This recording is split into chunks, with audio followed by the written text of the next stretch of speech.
Good evening and welcome to News Channel 8. I'm Jerome Ajian and these are the top stories we have for you tonight. The governor speaks out on the Cokie Point incident.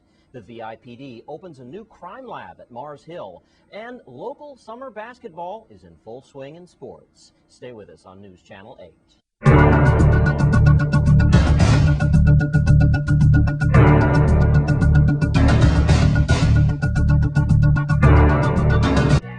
News Channel 8 is sponsored by Centennial. Centennial is joining AT&T for greater coverage, more innovation, and better service. In our top story tonight, it's been exactly 10 days to the day that a cruise ship excursion turned to tragedy at Cokie Point, creating worldwide concern when a teenage passenger from a Carnival cruise ship was struck by a stray bullet.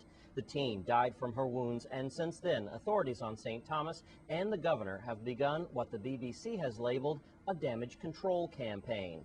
Within days after the incident, the government has stepped up security in tourist areas on St. Thomas, sent a team of personnel to Florida's Cruise Association, and announced it was spending a $1.2 million campaign to promote a positive picture of the Virgin Islands. This afternoon, Governor John DeYoung held a press conference at Government House on St. Thomas on the Cokie Point affair. Lee Carl, our correspondent on St. Thomas, was there. Here at Government House, the statement that Cokie Beach would be closed for a period of time raised some eyebrows, but the governor said it had to be said, it had to be done. The governor made a brief opening statement, then introduced Police Commissioner Nobel Francis about what is taking place, what will take place, and what is taking place at Cokie Beach right now. And then, of course, we heard from Commissioner Doty and also the Attorney General briefly. But here is the question and answer session, and I asked the question, start out bluntly, about whether Cokie would be, quote, closed. And the governor said up until a certain time, for about 10 days, Cokie would be closed so vendors wouldn't be able to sell.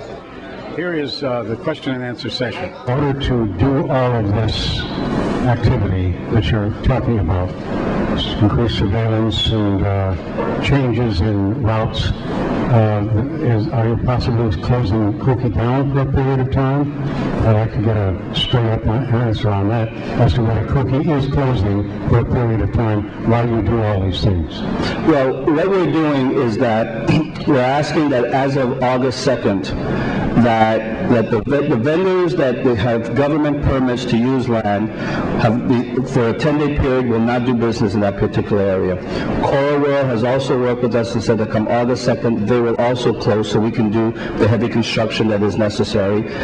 In terms of the private side, we're meeting with we've touched base with the private owners, and we're going to meet with them next week to talk to them about our plan with respect to the entire area and to get their concurrence with respect to going forward.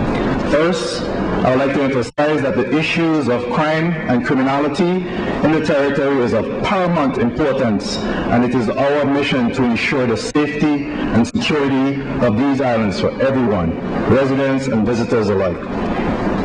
The governor has tasked my department with increasing its efforts to provide the requisite level of protection to this community, as well as to curb the tide of violence crime that we're experiencing.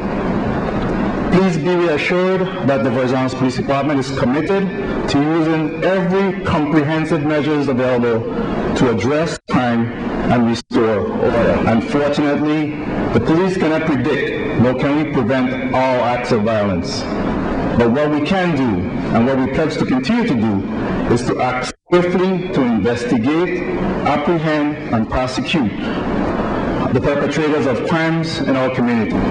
To address this safety concern and taking recent developments and intelligence into consideration, the Virgin Islands Police Department has supplemented its tourist safety operation plan.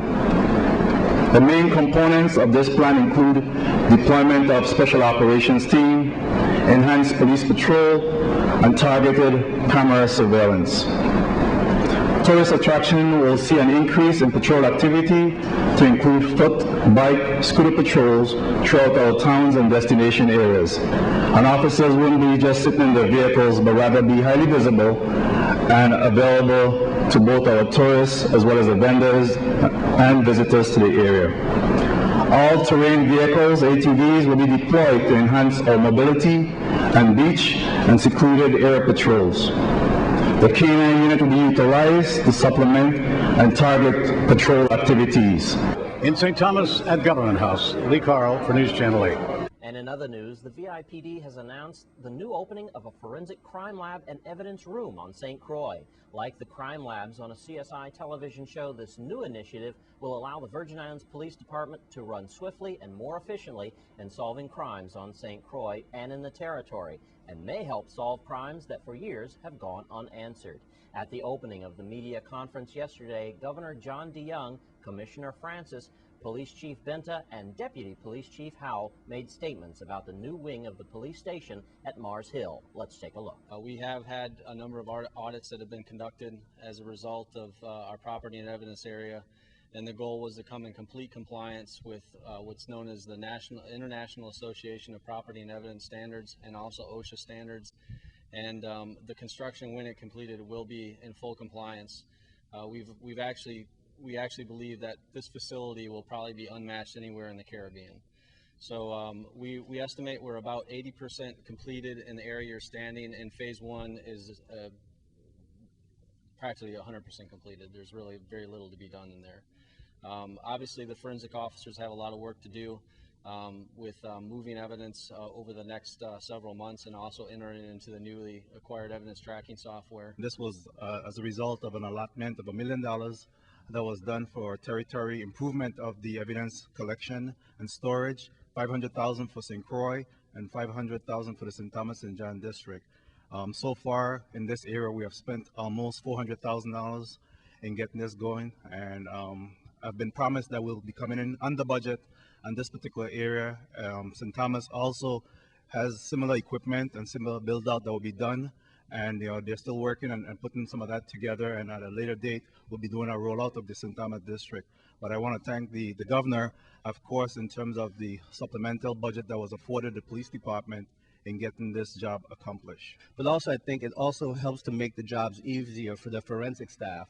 So it really has a tremendous impact across the police department. And I think it's just one example of what Commissioner Francis is doing outside of the continued recruiting, but also with respect to the ARA funding that we've received, that there's a lot that's going towards the back office work, having to do with cameras, with the training of the staff, and other equipment that he's purchasing to make sure that we at least have the basics of true police work that can get accomplished. And I think you've seen most of that here today through the work of Deputy Chief Howell. And I think what's also important to recognize is that this 14-month project was done in addition to continuing to do their police work. And in unfortunate news tonight, world-renowned artist and political cartoonist Leo Carty was found dead this morning at his residence on St. Croix. Leo Carty was in poor health and poor financial trouble, and is believed he took his own life in the early hours of the morning. No note was left, and it is understood he was alone. We will bring you more on this as facts are uncovered, as well as have a hopeful opportunity for reflections from friends and family. Leo Carty will be missed in our hearts and in our newsprints. And when we come back from this break, we'll take a look at your Caribbean report. That's next.